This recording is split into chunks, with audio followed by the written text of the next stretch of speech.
Hey, what's up? This is Arbiter's Grounds here. If there's one thing content creators like me love talking about, it's elevated basics. Elevated basics. Elevated basics. elevated basics. The premium version of those wardrobe staples you probably already own. I mean, why spend $5 on a t-shirt when you could spend $50? Seriously though, it's easy to see why people love recommending this type of clothing above anything else. Don't waste it buying some trend-driven item you'll be throwing out the next year, or some wacky piece that you're going to be too scared to style. Instead, invest in timeless, high-quality items you can always come back to. The goal is not necessarily to look like a fashion NPC, but to build up this collection of items which looks nice and you can feel the difference thanks to these smart, high-quality purchases that you're making. So I've put on my premium plain black t-shirt to tell you why I think they're all wrong. Let's talk about why.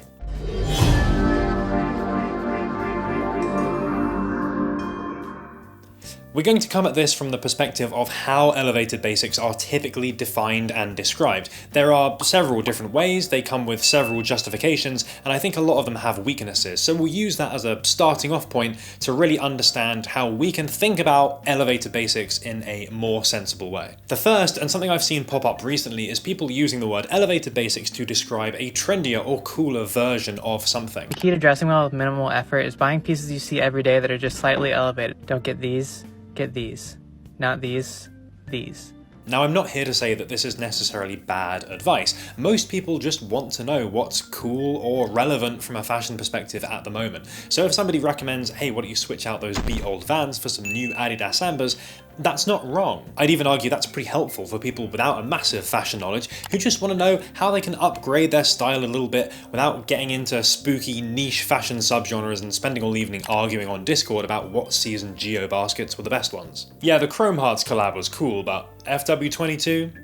That was the real winner. I could do a whole video about the Samba and its strange rise to fashionable shoe, but I do think right now it represents a decent, safe option for many people. However, I do think the terminology is misrepresentative of the advice here. You're not necessarily elevating a basic by doing something like this, but moving laterally along a trend cycle. The danger then is you're going to end up recommending things which are a trend. They will become uncool in a potentially short period of time. And to me, the term elevated basic suggests some kind of trend immunity. They are a staple. A staple piece isn't something that you wear for 6 months and then kind of get rid of. Ironically, the Samba could have been considered a basic, but now just too many people are talking about it for it to not have some kind of fashion fall off at some point. Again, I think it's okay for people to want to buy stuff that's cool right now. It's okay for people to recommend stuff that's cool right now, but they should be presented as such so people come away informed about what they're buying. So that kind of content is more how to upgrade your wardrobe for 2023 than it is elevated basics. If you have a good knowledge of fashion though, you might have something specific in mind when you think elevated basics, a particular genre of clothing,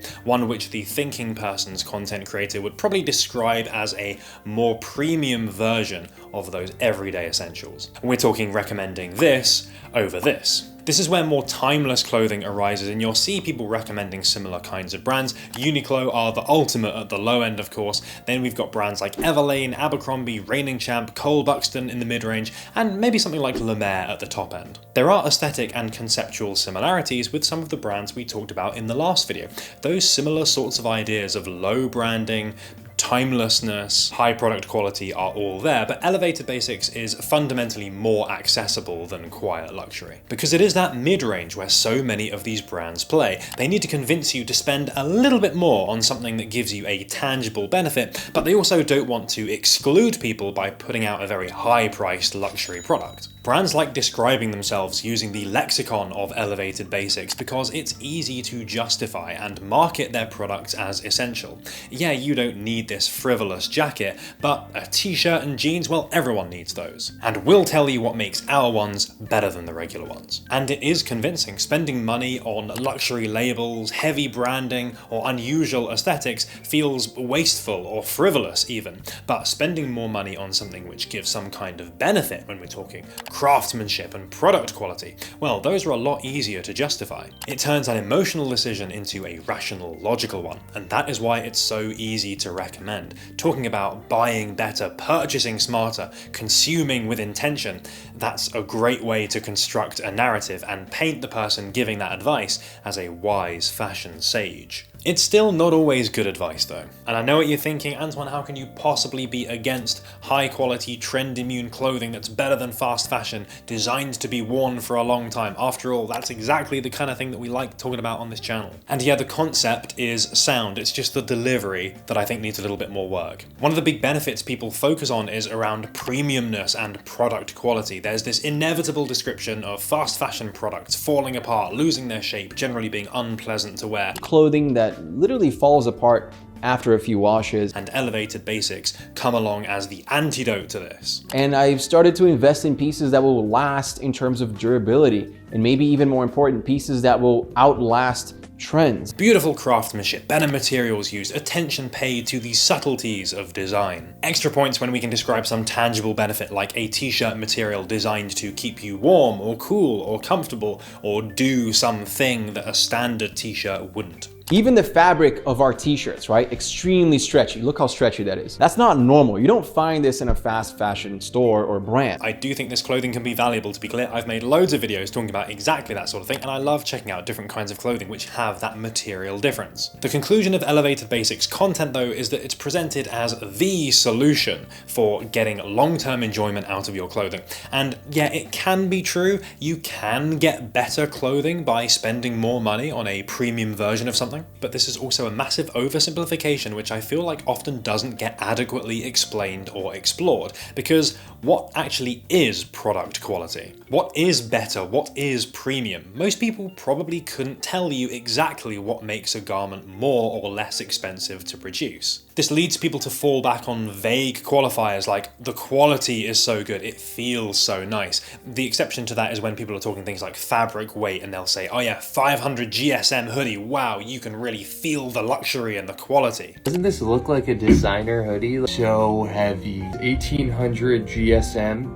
This is stunning. Yes, more fabric, heavier fabric is more expensive, but that's just one piece of the clothing puzzle, because we're not talking PC spec here. This isn't just a case of bigger number equals better. 680 GSM, which is probably the heaviest hoodie I've ever had. If you want a heavyweight hoodie, banging hoodie.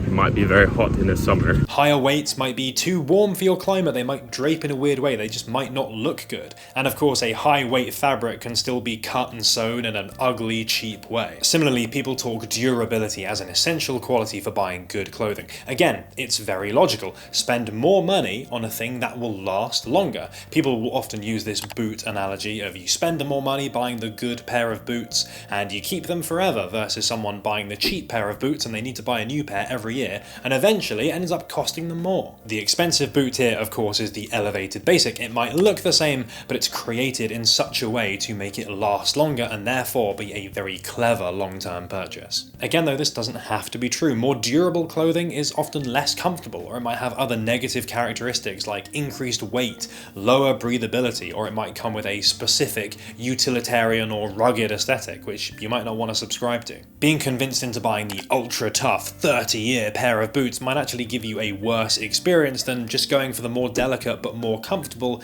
premium pair of shoes. Those shoes which on paper might seem to be objectively worse. You often don't even need expensive clothing to get things that will last as long as you need them to. I've bought several Uniqlo t-shirts that I've worn regularly for the best part of a decade. If you're avoiding the real dodgy places like Shein, things will probably go out of style or you'll stop wanting to wear them before they physically fall apart. Essentially, what I'm saying is that Elevated Basics are described by brands and content creators as some higher step above other types of fashion, with these very particular qualities which are made out to be objectively better than other stuff. But in a world so subjective as fashion, all of those qualities, things that make your clothing better, is going to be completely different for every single person. There's one other way people describe this sort of clothing as the smartest possible buy, and that's risk. Expensive, trendy clothing or very directional stuff is risky. What if it goes out of fashion? What if you decide you don't like it? it. Elevated basics though, they're risk-free. Not only are they well made, but you're always going to want to wear them. They're a wardrobe staple, right? Something being a basic doesn't necessarily mean it's always going to look good on you, or it's going to be fashionable, or it's going to fit your chosen aesthetic.